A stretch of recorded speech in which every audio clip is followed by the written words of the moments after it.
Hello everyone, my name is Nur Anissa Octavia. My NPM 224111049, my kelas 22C, my prodi yaitu prodi manajemen Fakultas Ekonomi dan Bisnis. Nah, di sini saya akan menjelaskan tentang perbedaan pajak dengan jenis pungutan lainnya. Perbedaan antara pajak dan pungutan lainnya bisa dilihat dalam beberapa bentuk aspek, yaitu sebagai berikut. Yang pertama ada dasar hukum pelaksanaan. Perbedaan pertama terletak pada dasar hukum pelaksanaannya. Dasar hukum pelaksanaan pungutan pajak tercantum secara resmi dalam undang-undang, sementara itu pelaksanaan pemungutan resmi lainnya biasanya didasarkan pada peraturan pemerintah pusat maupun daerah, peraturan menteri, dan lain-lain. Selanjutnya ada karakteristik dan sifat iuran. Berdasarkan isi undang-undang perpajakan, pajak merupakan iuran yang bersifat wajib dan memaksa bagi semua pihak yang termasuk kategori wajib pajak. Hal ini berbeda dengan pemungutan resmi lainnya yang tidak bersifat memaksa dan dapat disesuaikan dengan keperluan. Selanjutnya yang ketiga ada lembaga yang melaksanakan pemungutan.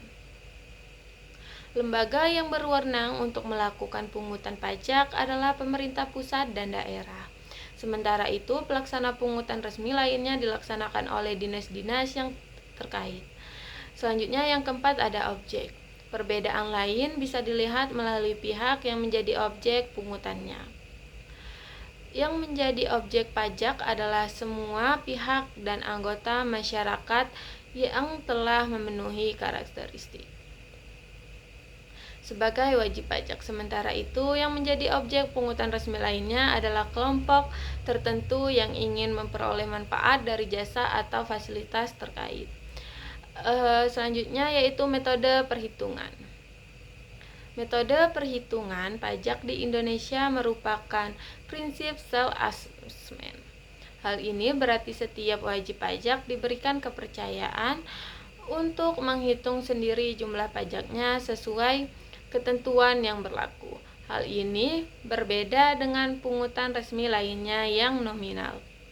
Pembayarannya telah ditetapkan langsung oleh pemerintah pusat atau daerah. Selanjutnya yaitu ada waktu pembayaran. Nah, pembayaran pajak dilakukan setiap waktu jatuh tempo dalam satu periode tahun fisikal. Sedangkan pungutan resmi tergantung pada pemakaian fasilitas terkait. Contohnya, perbedaan pajak dengan pungutan resmi yaitu dapat dilihat dari contoh pajak diantaranya pajak penghasilan atau PPH, pajak pertambahan nilai atau PPN, pajak kendaraan bermotor, pajak bumi dan bangunan atau PBB, dan sebagainya. Sedangkan pungutan resmi lainnya berupa retribusi, bea masuk, bea keluar, cukai, keuntungan BUMN, dan lainnya. Selanjutnya yang keempat ada kedudukan hukum pajak. Tentang kedudukan hukum pajak, bahwa hukum pajak merupakan bagian dari hukum publik karena mengatur hubungan antara rakyat dengan pemerintah. Dalam bidang ini, hukum publik juga meliputi hukum tata usaha negara atau hukum administrasi negara, hukum tata negara, dan hukum pidana. Hukum pajak memungut paham inferred, yaitu pelaksanaan tidak dapat ditundang, misalnya dalam hal pengajuan keberatan sebelum ada keputusan dari Direktur Jenderal Pajak bahwa keberatan tersebut diterima, maka wajib pajak yang melakukan keberatan terlebih dahulu membayar pajak sesuai dengan yang telah ditetapkan. Yang kelima ada resentasi terhadap pajak. Resentasi pajak merupakan bentuk perlawanan atau penolakan masyarakat terhadap kewajiban pembayaran pajak kepada negara. Perlawanan ini muncul dalam berbagai bentuk, baik secara pasif maupun aktif.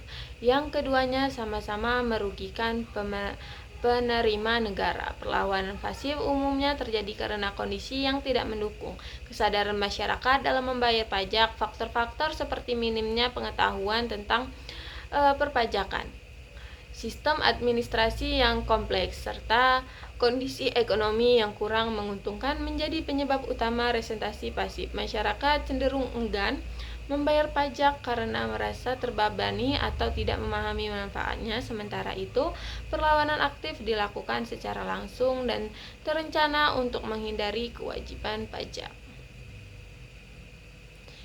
Take advantage atau penghindaran pajak dilakukan dengan memanfaatkan celah hukum yang ada. Meski secara moral hal ini tetap merugikan negara, bentuk yang lebih serius adalah tax evasion atau penggelapan pajak, di mana wajib pajak secara ilegal memanipulasi data atau menyembunyikan penghasilan untuk mengurangi beban pajak. Dampak resentasi pajak sangat signifikan bagi pembangunan nasional. Berkurangnya penerimaan pajak mengakibatkan berhentinya program-program pemerintah dalam menyediakan fasilitas dan layanan publik. Selain itu, resentasi pajak menciptakan ketidakadilan karena beban pajak akhirnya ditanggung berat oleh wajib pajak yang taat. Upaya pengatasan resisten pajak menyentuh pendekatan kompetitif. Pemerintahan perlu melakukan sosial dan edukasi perpajakan secara berkelanjutan untuk meningkatkan kesadaran masyarakat. Nah, itu saja yang bisa dapat saya jelaskan. Saya akhiri. Wassalamualaikum warahmatullahi wabarakatuh.